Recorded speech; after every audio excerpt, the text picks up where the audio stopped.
Hello, beautiful souls, and welcome back to Psychically Speaking. If you're a regular listener, thank you for being such an important part of this journey with me. And if this is your first time tuning in, welcome. I'm so glad you found your way here. This is the podcast where intuition meets real life truth with just the right dash of sass. I'm your host, Lisa Ann. Together, we'll explore, learn, and grow through meaningful moments and fresh perspectives. Well, my beautiful souls, it has been quite a while since we last connected, the end of July to be exact. And today I want to share some of the ride that I've been on, what I call my biggest manifestation to date. Yes, it has finally come true. So we're going to talk about that, the burnout that followed, and how I've been finding ways to refresh and honor myself even when life feels like it's pulling me in every direction. So if you can relate, stay tuned.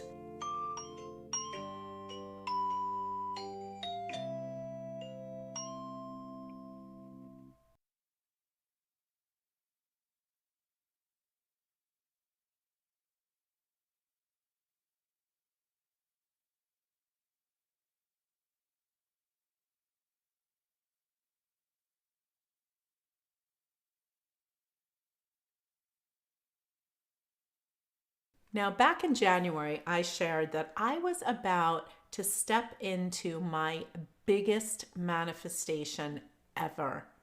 It would involve relocating back to the beach, moving our business, selling our house, finding a new house to rent, finding a new space for the shop. It was going to have a lot of puzzle pieces to make it all fall into place. Well, I am happy to report it's done. The last piece of the vision I had set was the sale of the house, which closed the end of July. To be honest, it's surreal.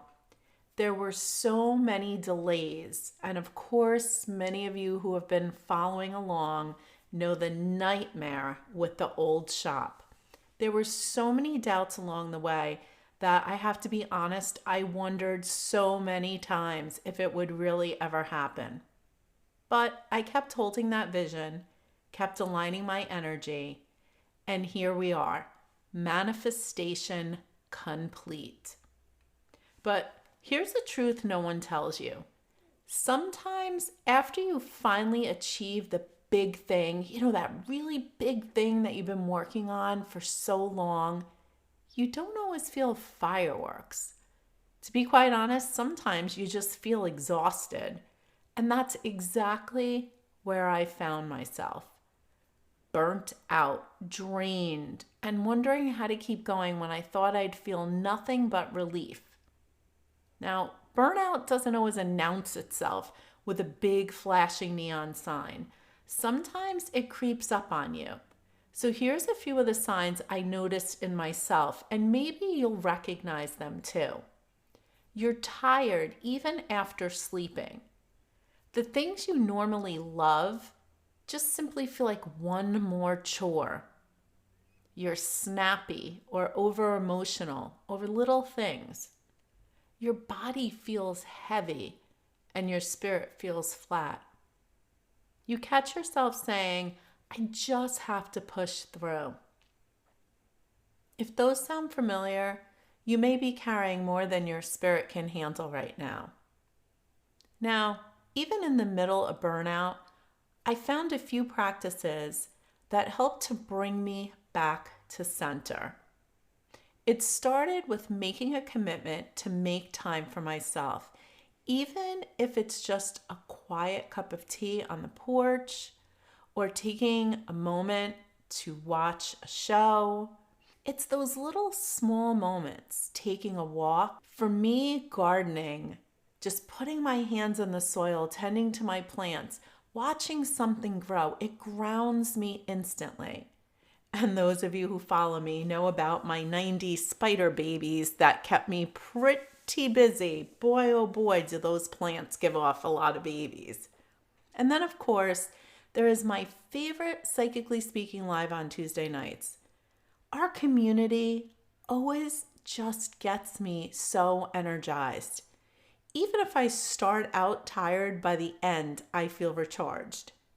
We started that way back during COVID. We called it happy hour with guided meditation. And it was to help everybody that was experiencing their own burnt out feelings. And then, of course, I do a guided meditation in person every Thursday night. And this in-person group isn't just about healing for the people that come. It's always very healing and grounding for me as well. These are just some of the things that can be your weekly anchors. Now remember, they're not going to erase the burnout, but they will help you to manage it. So whether it's just finding 10 minutes for yourself, taking a walk, finding something that you love to do like gardening or painting, joining an online group with like-minded people, or when you can, making time to share that in-person energy. Now, I know not all of us, including myself, have the luxury of taking months off when burnout hits. Most of us have families and businesses and jobs. So the question becomes, how do you balance it all while still honoring yourself? Here's what I've learned. Set micro boundaries. Even 10 minutes of space is powerful. Step away, breathe, say no when needed. Integrate, don't escape. Instead of dreaming of that 6-month vacation, look how you can weave little resets into your daily routine. Ask for help, whether it's family, friends, or your community. Allow yourself to receive support. I have discussed in past podcasts how none of this would have been possible without all of the wonderful people that not only helped us to create this vision, to make this move, but all of the people who just kept us going during those really trying times. And redefine productivity. Rest is productive. Saying yes to yourself sometimes means saying no to others, and that is okay. Now, I'm going to invite you to reflect on some things. I want you to ask yourself, what is the biggest thing you've manifested this year? And did you allow yourself to rest and celebrate afterwards? Are there signs of burnout that are showing up for you right now in this moment? And if so, what small practices could you lean on to refresh your spirit, even if life feels too full for a full break? So thank you for letting me share this season of honesty and reflection. The podcast is back. I'm excited to walk alongside you through both the messy and the magical parts of the journey. In fact, I have to be honest with you. I was speaking with my husband the other day, and I said to him, I feel like I have a block with this podcast. I don't know why. I love doing it, but something is just keeping me from it. And when I sat and meditated on it, it became very clear to me. We're living in a world of influencers and make-believe. And I feel like I go so far out of my way to make sure I am not one of those people pretending that life is perfect. And once I realized that that's what my block was, I don't only want to be that person that's just always sharing the positive and pretending like everything is perfect and life is always perfect, because it's not. I want to share the messy parts of life and the magical parts of life. I want to share the imperfections and the failures and the resets and those moments where you just feel overwhelmed. I want to share how you move past those moments, how you keep going, how you reach out, and how you never give up on yourself or your dreams. So I want you to remember, manifestation works but your soul needs tending to afterwards. And if you're in burnout right now, you don't need to run away from life to heal. You just need to honor yourself, create space where you can, and keep weaving practices of renewal into your daily rhythm.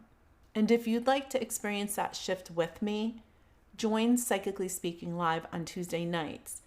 Or if you live in the area, come and join us on a Thursday night for an in-person guided meditation. Together, we can recharge, reset, and remind ourselves that we are never walking this path alone.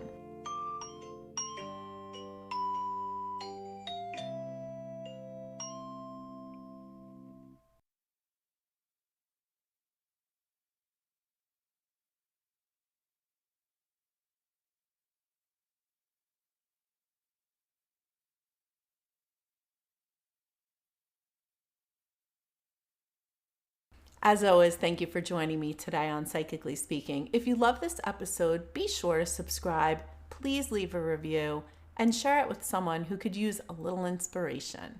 And remember to join me for my free weekly Psychically Speaking Live held via Zoom.